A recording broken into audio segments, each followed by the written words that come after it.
Hi everyone, welcome back to my channel.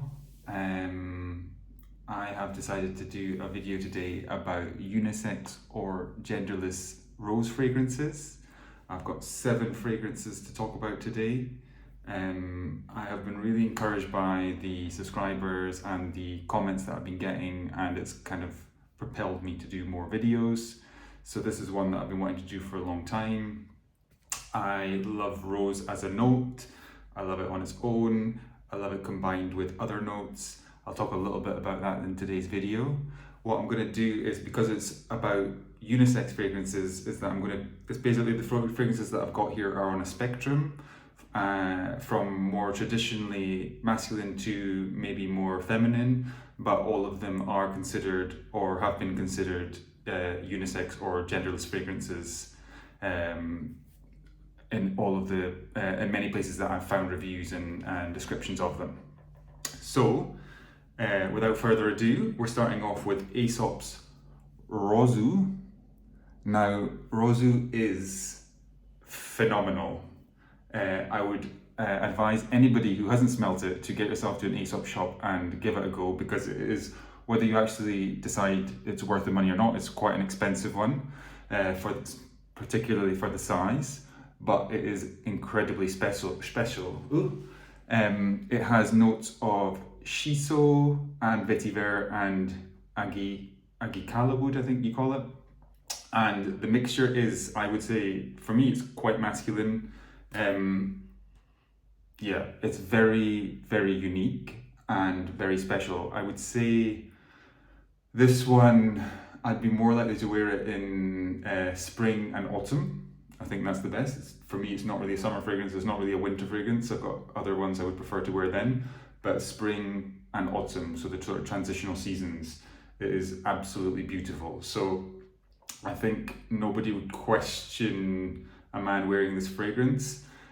Just to say that I'm really keen on getting people's opinion on whether they think fragrances are feminine or masculine, and basically what their thoughts are about it, because I've been on a bit of a journey with this myself in terms of, you know what I mean, what can I get away with, to getting to the point where I actually don't care anymore. So I'm really keen to hear what other people have to say about that in the comments. So that's Rozu as a start. The second one is quite an expensive fragrance, Rose and Cuir from Frederick Malle. So Rose and Cuir is an interesting one in that it has a geranium accord which is imitating rose, and it has a chemical fragrance in it which imitates the leather. So it doesn't actually contain, I don't think, actual rose or leather, but it's called rose and leather. Make of that what you will, you know what I mean? Do your own research on it if you're interested. But basically, for me, this is a very masculine take on rose fragrance. It's got vetiver in it as well. I've said previously, I said in a review about this on Fragrantica that I think it should have been called geranium and vetiver, but it definitely does give me that rose feel, and it's something that I've actually worn to corporate meetings before, and I don't have any kind of sense that I'm wearing something that might be overly daring or you know what I mean, get a second glance with, you know what I mean. It's quite wearable fragrance, albeit it's quite specific as well, so maybe quite cold. I like wearing it in winter, funnily enough, because the coldness seems to work then, even though I generally prefer warmer fragrances in winter. And this perfumier, which is Jean-Claude Elena, is a really talented guy, got many interesting fragrances, also worth looking up. I tend to look this up on Fragrantica, where they have like an encyclopedia of perfumers and fragrances, obviously. So that is Rose and Cuir. Cuir, just to say, is French for leather. Okay, a next one, controversial one, Moschino's Toy Boy. So this one is marketed for men. It was marketed at men. A very divisive fragrance. In fact, one of the most divisive fragrances I've come across, in that it was marketed towards men, but a lot of men found it way too feminine. So the reason I put it on this end of the spectrum is because it is actually one of the ones where it's specifically said to be a male fragrance, but many people have kind of complained that it's too feminine, and that's because it's got a very dominant rose note. The rose in this one is mixed with vetiver and pear. The pear note for me is quite dominant. I guess the more used you are to, the more used you are to wearing rose fragrances, then the more you're going to notice the other notes that are mixed with it. So this one, I really like it. It's one of the few fragrances that I've got where I would say it's like beast mode. It really does project, and it's got longevity. Now, it's not the easiest fragrance to wear. Like I have worn it before, and I've thought, oh, I could see why this. Some people would find this a bit cloying, and then likewise in all of the comments that you read about this, or not also all of the websites that you read about it, somebody will mention this kind of pickle note that they pick up on. I don't personally pick up on it. I've never had that kind of issue with it, but a lot of people do talk about this sort of pickle smell. But having said that, it's here because I wear it, it's here because I like it, and I, again, would recommend that you try it if you're interested in something a bit out of the box. Okay, so now we're at the middle of the 7 fragrances. Almost at the middle, at the middle. So this one is, I think, of the 2 most unisex fragrances in this list, as in, they're completely, I think, fall bang in the middle between masculine and feminine. And the first one is Rose 31. Rose 31 from Le Labo. This is, again, fantastic fragrance. This one, you could literally wear it anywhere. I would trust anyone that wears this and smells like this. Again, it's got vetiver in it. I love rose mixed with vetiver, if you're not already getting that, not already coming across. It's also got a cumin note in the start, which some people find challenging. I don't, I love it. And yeah, I don't have much more to say about it, to be honest. I just think that this is an excellent fragrance. Obviously, Le Labo fragrances are incredibly expensive. So, it's not accessible to a lot of people, but if you were looking to invest in a unisex rose scent, then this is the one that I would suggest.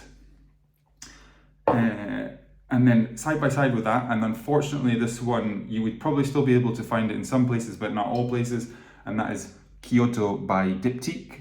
So Kyoto is rose mixed with vetiver with a beetroot note.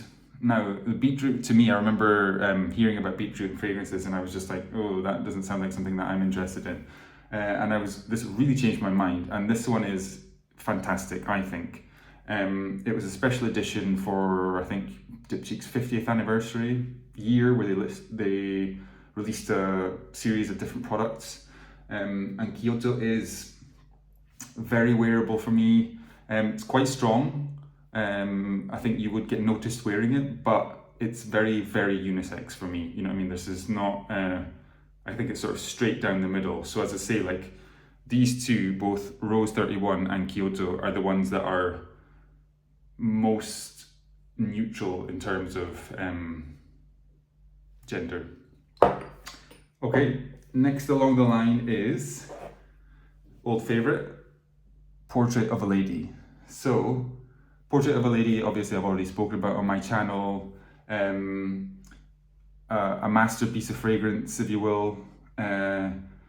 Interestingly, it's called Portrait of a Lady, and some people, a lot of people refer to it as a unisex fragrance because of it's quite a dark fragrance. The benzoin in the base, perhaps, the sandalwood. Overall, it's a kind of complex mix. I personally think it's more of a feminine fragrance, but I love wearing it. And I know, I come across a lot of other men who love wearing it on fragrance websites. So yeah, Portrait of a Lady, you've no doubt heard of it. You've probably heard about it to death already, so I'll move on from that one.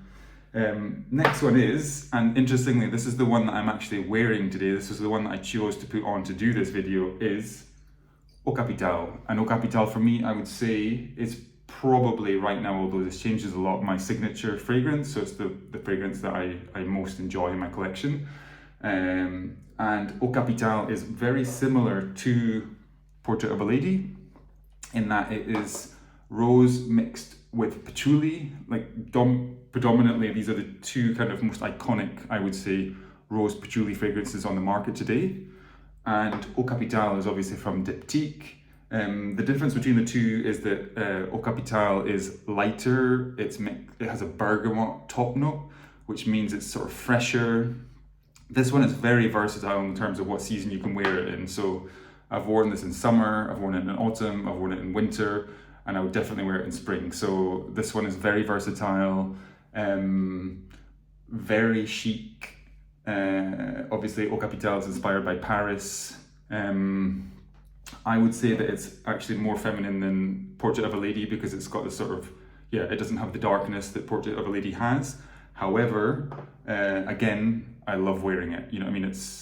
I don't go nose blind to this, which means that I'm aware of it. I smell it all the time when I'm wearing it, which is what I really enjoy about a fragrance. And then finally,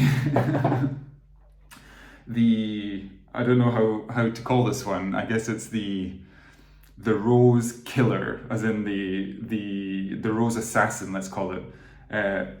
Une Rose. So Une Rose is exactly what it says on the tin, in that it is rose to me in its sort of purest form. It smells like a real wet rose.